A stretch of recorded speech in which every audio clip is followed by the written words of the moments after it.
Hi chums, right, same again. So, okay, we're in okay. I'll just show you what we're at now.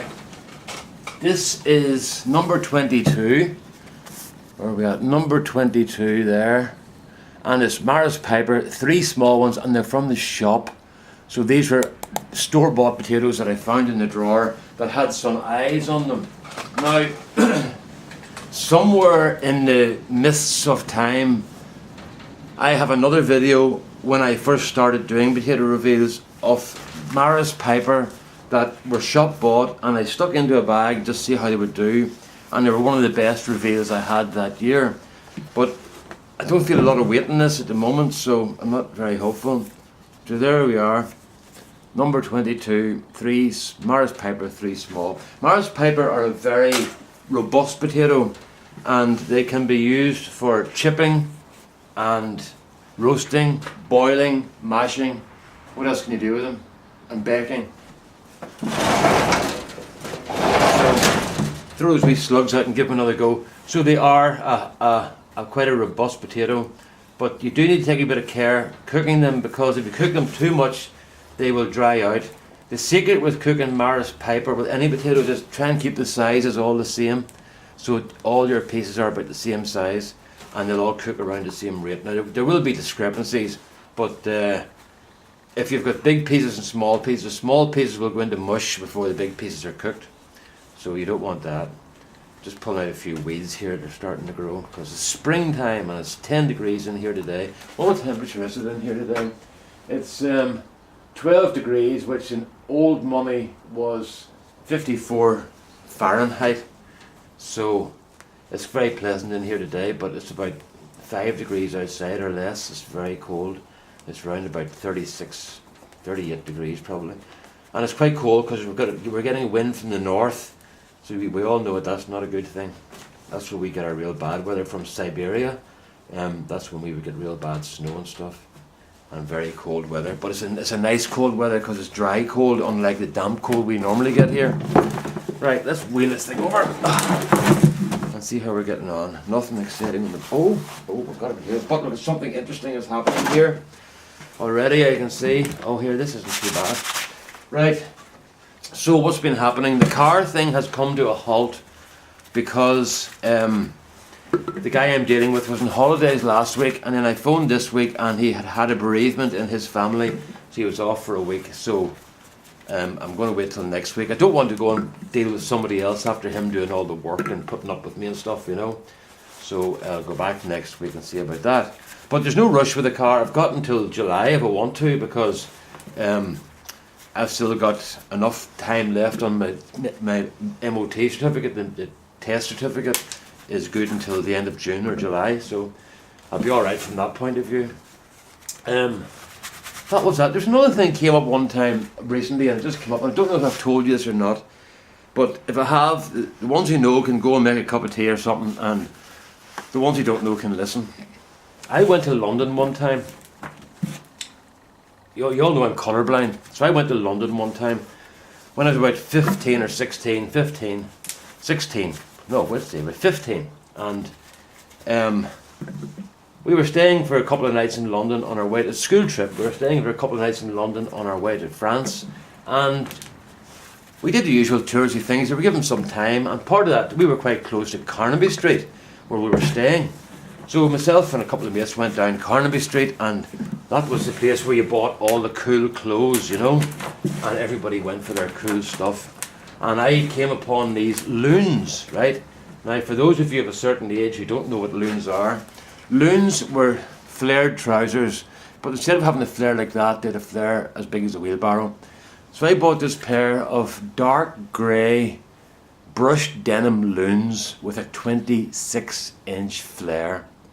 And they were so cool. Oh my goodness, I couldn't wait to get home to my little town in Ireland to show these dark grey loons off, because nobody else had them. Nobody would have anything like them. And they were great. And I would proudly walk down the town with my dark grey loons on with their 26-inch flare. And the only downside was when the wind blew, you had to kind of tack to the left and tack to the right, to go straight because it was like having two seals in the bottom of your leg. But other than that, they were super cool. So I wore these for about a year and a half, I suppose. And I was sitting beside my father one day, and I knew something was kind of agitating him. And it had been for a while, and I couldn't work out what it was, you know.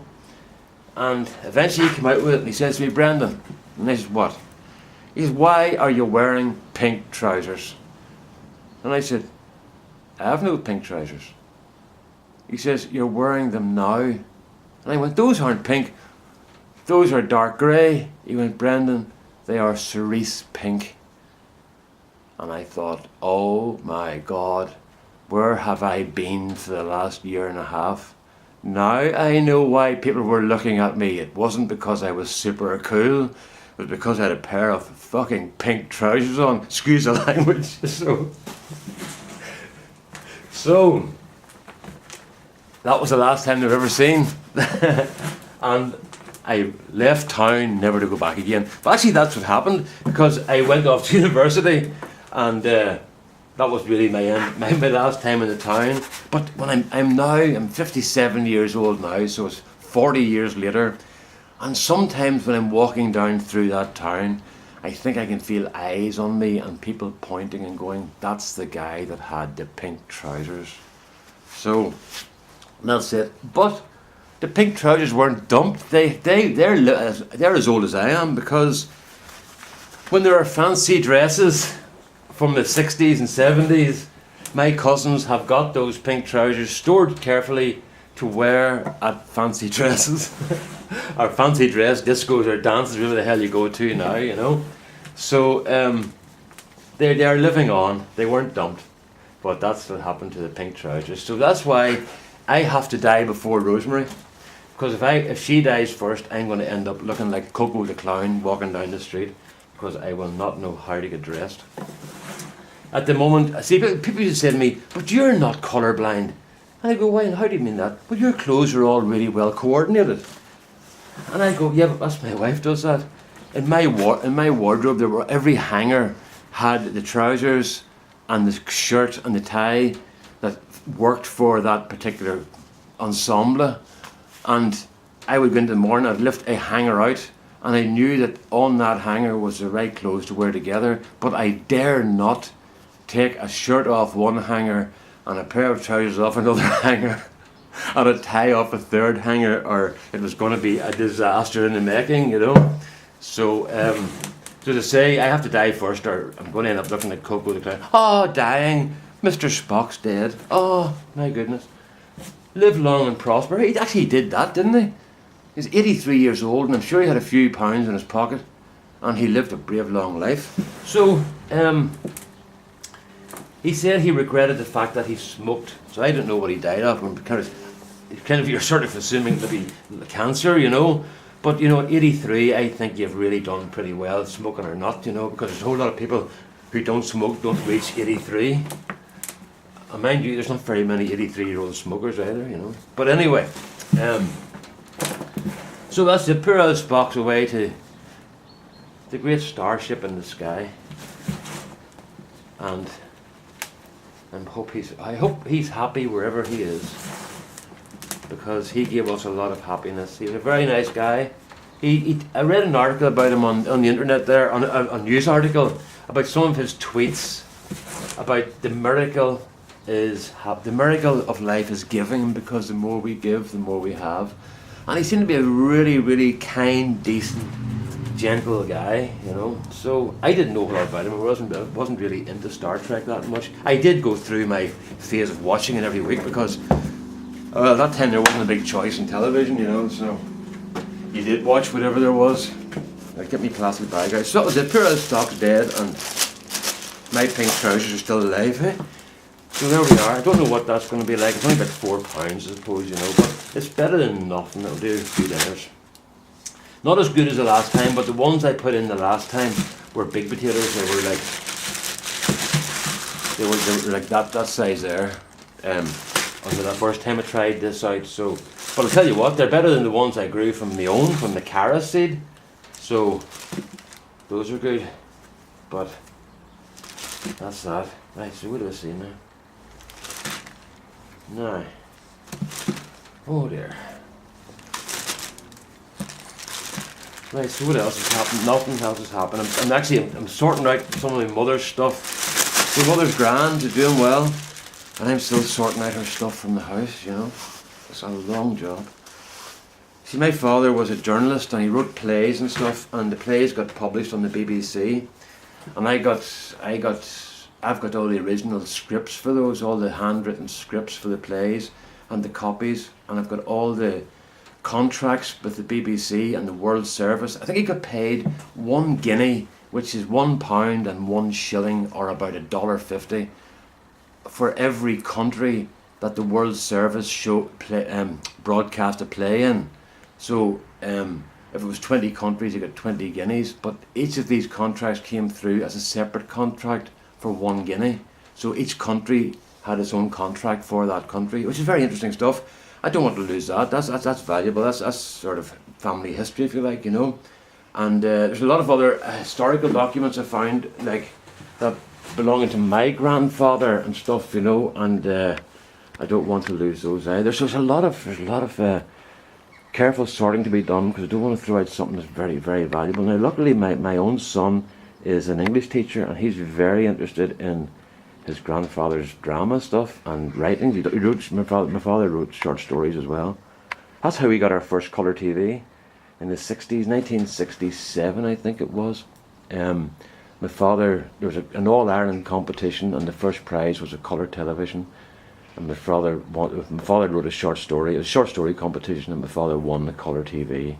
Boy, did we feel fancy then, colour TV. I'm telling you, it was a big deal, because only the very, very, very, very rich people had colour TVs, so we felt fantastic, you know. And the good part was, all our mates then used to come out and watch Top of the Pops on a Thursday night, and different programmes, young people's programmes, to see them in colour. And then I remember going to a friend's house to watch them, and I'm not going to say his name, but he lives quite close, and I'm sure he'll never see us, but if he does, he knows we had a great time in his house. We used to go and watch Top of the Pops and then go home and tell our own parents how fantastic it was in colour, in this sort of vague hope that they would maybe buy a colour TV, but I was like buying a car, you know, so it didn't happen. So my father won a TV, but I can't find a short story that he wrote, but it's somewhere in all those. I have like 4 suitcases full of plays and short stories and stuff to go through, so it's somewhere there. Right, what have we got? We're on pounds, so I had to make my own plastic bag today. So what I did was, now just in case you do this yourself, on my own screen, I'll just turn this round. It is very complicated, right? What you do is you get your plastic bag, and then you push your finger through, and that makes a hole. Isn't that great thinking? See, that's what education does for you.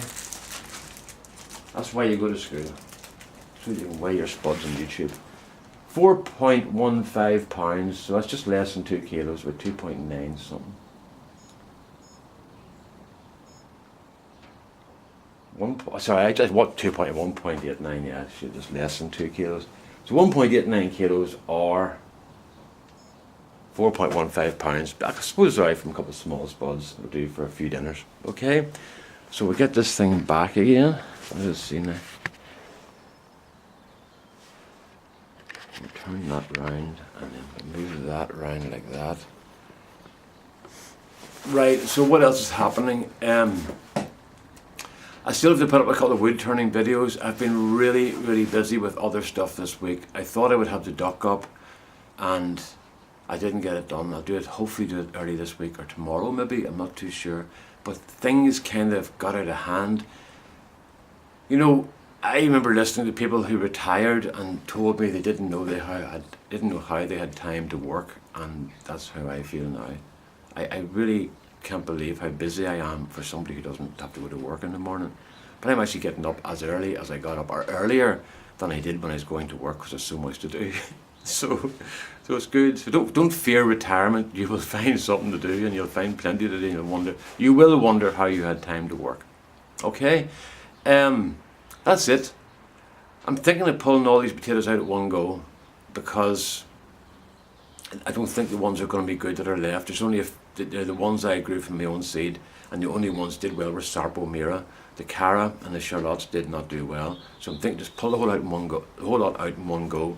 So I might just set the camera up excuse me, and do them all at one go, and then do a whiz through. I'll see how it is. There's still about 2, 4, 6, 12 or 13 more things there to do. Okay, all the best now. Bye bye.